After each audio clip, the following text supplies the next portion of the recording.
પછી પછી શું, અમે ટ્રાફિક બાફિક બધું ભૂલીને કાર લઈને પહોંચી ગયા માધુરી ડાન્સ ક્લાસ. અને પછી માધુરી દીક્ષિત ડાન્સ ક્લાસ પર પહોંચ્યા. ત્યાં જઈને જોયું તો ત્યાં તાળું. અમે સમજી ગયા કે અમે મોડા પડ્યા છીએ. પણ એટલામાં જ એક વોચમેન અમારી સામે આવ્યો અને એણે અમને કહ્યું, એક મિનિટ. અરે બેન, તમે આવી ગયા? તમારા ચક્કરમાં બહુ મોડું થઈ ગયું મને ઘર જવામાં. હાલ્યો તમારું કાગળિયું. અને રૂપેશે તો સીધો એનો કોલર જ પકડી લીધો. એ બિચારો ગરીબ માણસ શું કરતો? એને થોડી ખબર હતી કે સુશાંત કેવો હતો.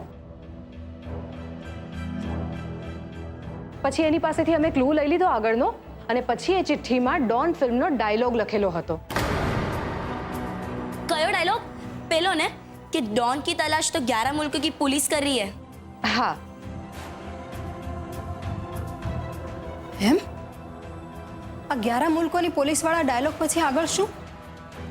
11 મુલ્ક એટલે કે 11 કિલોમીટર દૂર આવેલું એરપોર્ટ.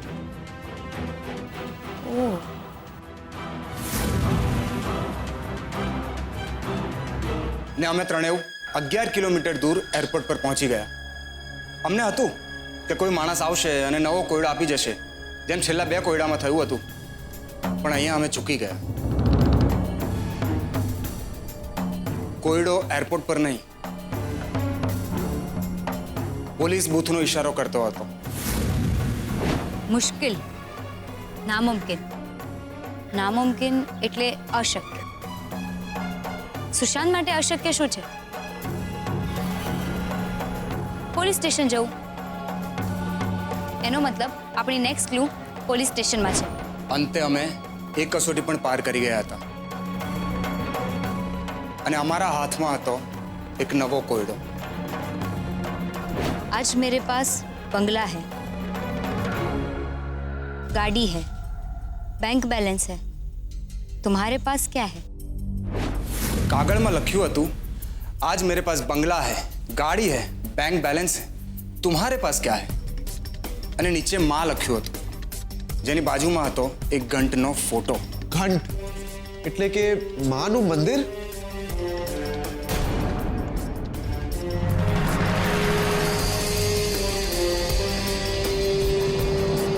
અમે માતાજીના મંદિરે જવા માટે નીકળ્યા અને એટલામાં અમારી ગાડીનું પેટ્રોલ પણ પતવા આવ્યું. ને મંદિરનો રસ્તો એટલો સાંકડો હતો કે અમારે ચાલતા જ જવું પડે એમ હતું.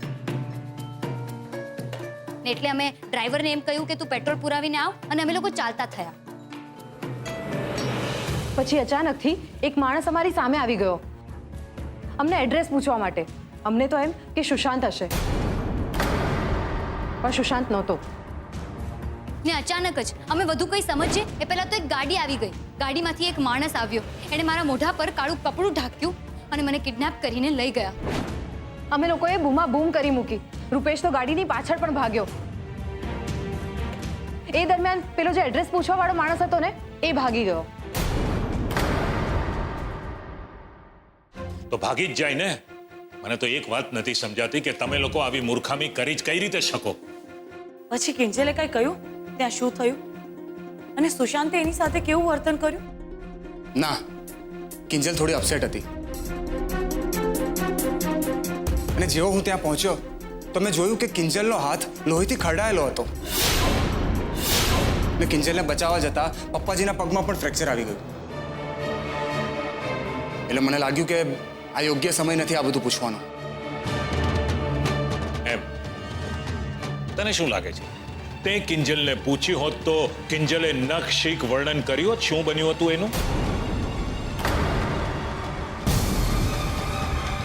લખીને આ પૂછ્યું, રૂપેશ એ દિવસે રૂમમાં સુશાંત અને કિંજલ વચ્ચે શું બન્યું એ કિંજલ ક્યારે નહીં જણાવે. એવું નથી પપ્પા. એટલે કિંજલ શું કામ છુપાવે? એ કહેશે, જેમ ધીરે ધીરે આ ઘટનાના આઘાતમાંથી એ બહાર આવશે ને એ બધું કહેશે મને.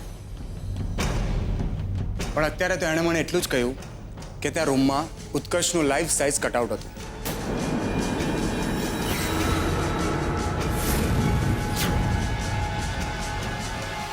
સુશાંતનું એવું માનવું હતું કે મારી અને સુશાંતની વચ્ચે પહેલા દિવસથી જ ઉત્કર્ષ હતો, એટલે એણે ઉત્કર્ષનું લાઈફ સાઇઝ કટઆઉટ ત્યાં રાખ્યું હતું.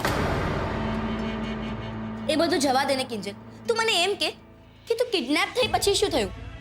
તું બચી કઈ રીતે? તારા હાથમાં કઈ રીતે વાગ્યું? પપ્પા ત્યાં કઈ રીતે પહોંચ્યા? મારે એ બધું જાણવું છે. પછી શું થયું? કહીશ બધું જ કહીશ. એક વખત ઇન્સ્પેક્ટર રાણાને આવી જવા દે. મારે એમને બધી જ માહિતી અને મારું સ્ટેટમેન્ટ આપવાના જ છે ને, તો એમની સાથે જ બધું કહી દઈશ. સારું. એ લાગે છે ઇન્સ્પેક્ટર રાણા આવી ગયા. દરવાજો ખોલ્યો. અરે હાય હાય રે, ક્યાં છે મારી કિંજલડી, મારું પારેવડું? અરે રે રે રે, લૂંટાઈ ગઈ મારી છોડી બિચારી. શિયાળ લૂંટી લીધું, ઓલા લુચ્ચા શિયાળે.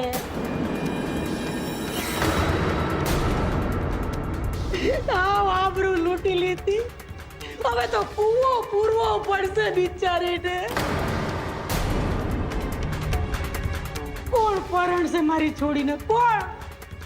અરે જે પરણવા આવશે એને તો પેલા માંડીને વાર્તા કેવી પડશે. ત્યાં છોડી એક રાત બહાર કાઢીને આવી છે.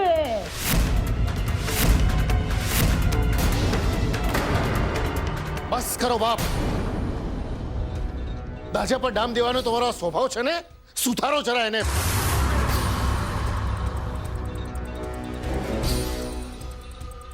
અરે તમે કહો છો એવું કઈ નથી થયું, માટે તમારી હાયની દુકાન બંધ કરો અને ચાલતી પકડો ઘરમાંથી.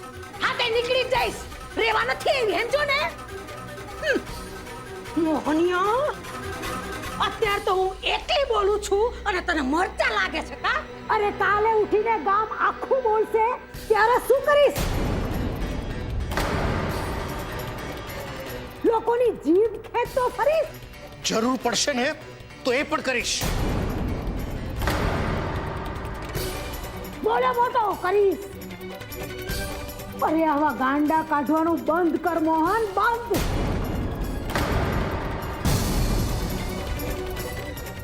અરે રે, એ ડોબી લાવ ગણો. આમાં ગંગાજળ નાખેલું પાણી છે. તે હાર તારી છોડીને અહીંયા વચ્ચોવચ, એટલે ગળો ઠલું. શુદ્ધિકરણ તો કરવું પડશે ને. બસ બા બસ, તમારા આવા ધતિંગ બંધ કરો. તમે કહો છો એવું કઈ નથી થયું. ધતિંગ? તને આ ધતિંગ લાગે છે મોહનિયા? હાય હાય. હારું, તારી માં છું ને એટલે તારી વાત માની લઉં છું કે તારી કિંજલડી અખંડની અખંડ છે. બસ તું અખંડની અખંડ છો. હા, તને પૂછી રહી છું છોડી, હાથ તો લગાડ્યો જ હશે ને?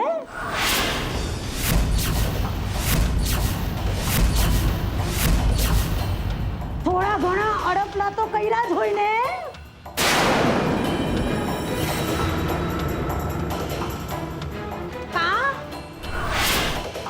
કાંઈ બોલવા જેવું નથી. અરે ફાટને મોઢામાંથી કે ખાલી હોઠ લગડ જ પડ્યો તો કે પછી ફંકી પતાવી માર્યું?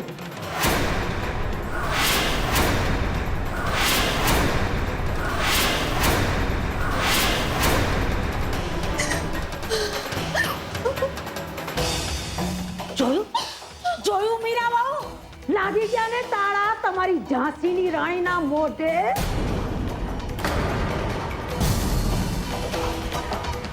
અરે પારકો ભાઈડો અડે ને તોય આ ભડછેટ કહેવાય. એને દૂર તો કરવી પડે કે નહીં? એટલે એ ડોબી સરો ચાર ચોપડી આમ આવને અહીંયા પકડીને બે હારોલી અભડાયેલી ને ઘરની વચોવચ પાટલા ઉપર